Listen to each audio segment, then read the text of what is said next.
నమస్తే welcome to four sides TV నేను Vijay. దక్షిణాదిపై Bharatiya Janata party పూర్తి స్థాయిలో దృష్టి సారించినట్లు తెలుస్తోంది. అందులో భాగంగానే ఈసారి ఉత్తరాది కంటే సౌత్ కే ఎక్కువ ప్రియారిటీ ఇస్తున్నారు ప్రధాని మోదీ. మూడోసారి కేంద్రంలో ఎన్డీఏ అధికారంలోకి రావడానికి ఏపీలోని కూటమే ప్రధాన కారణమని అందరికీ తెలిసిన విషయమే.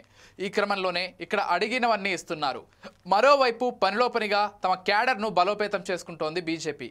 కూటమితో సఖ్యతగా ఉంటూనే సొంతంగా ఎదిగేందుకు ప్రయత్నిస్తోంది కాషాయ పార్టీ. ఆంధ్రాగడ్డపై బలపడేందుకు విశ్వ ప్రయత్నాలు చేస్తోంది.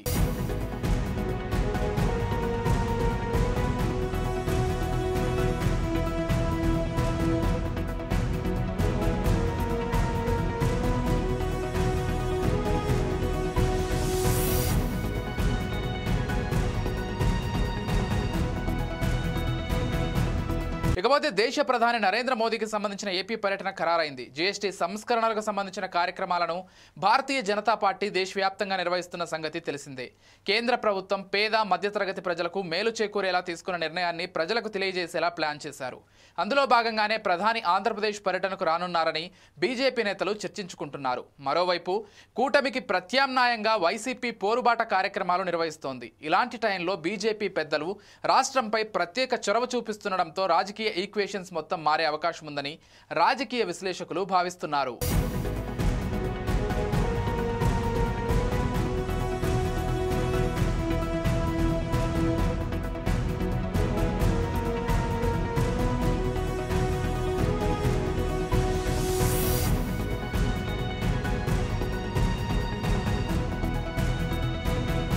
ప్రైమ్ మినిస్టర్ మోదీ నెల 16న ఏపీలో పర్యటించనున్నారు. తొలుత శ్రీశైలంలోని మల్లికార్జున స్వామి ఆలయాన్ని సందర్శించి ప్రత్యేక పూజలు నిర్వహించనున్నారు. అనంతరం జీఎస్టీ సంస్కరణలపై కర్నూలులో మోదీ, చంద్రబాబు, పవన్ కళ్యాణ్ కలిసి భారీ ర్యాలీ నిర్వహించాలని నిర్ణయించారు. అదే సమయంలో పలు అభివృద్ధి కార్యక్రమాలకు మోదీ శంకుస్థాపనలు, ప్రారంభోత్సవాలు చేయనున్నారు. ఈ మేరకు ఏర్పాట్లు, కార్యక్రమాలపై కసరత్తు మొదలుపెట్టారు. మోదీ పర్యటనను గ్రాండ్ సక్సెస్ చేయాలని కూటమి నేతలు కంకణం కట్టుకున్నారు. అందుకు తగ్గట్టుగానే సమన్వయంతో కూటమి లీడర్స్ వ్యవహరిస్తున్నారు.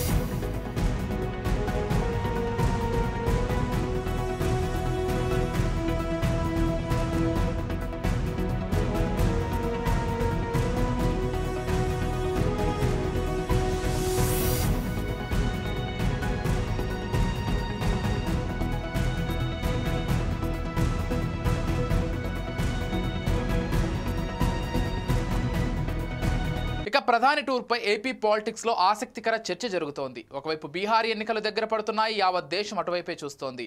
అక్కడ ఏం జరుగుతుందోనని ఉత్కంఠగా ఎదురు చూస్తున్నారు. ఇలాంటి టైంలో ప్రధాని మోదీ ఆంధ్రప్రదేశ్ పర్యటనకు రానుండడం అనేది ప్రాధాన్యత సంతరించుకుంది.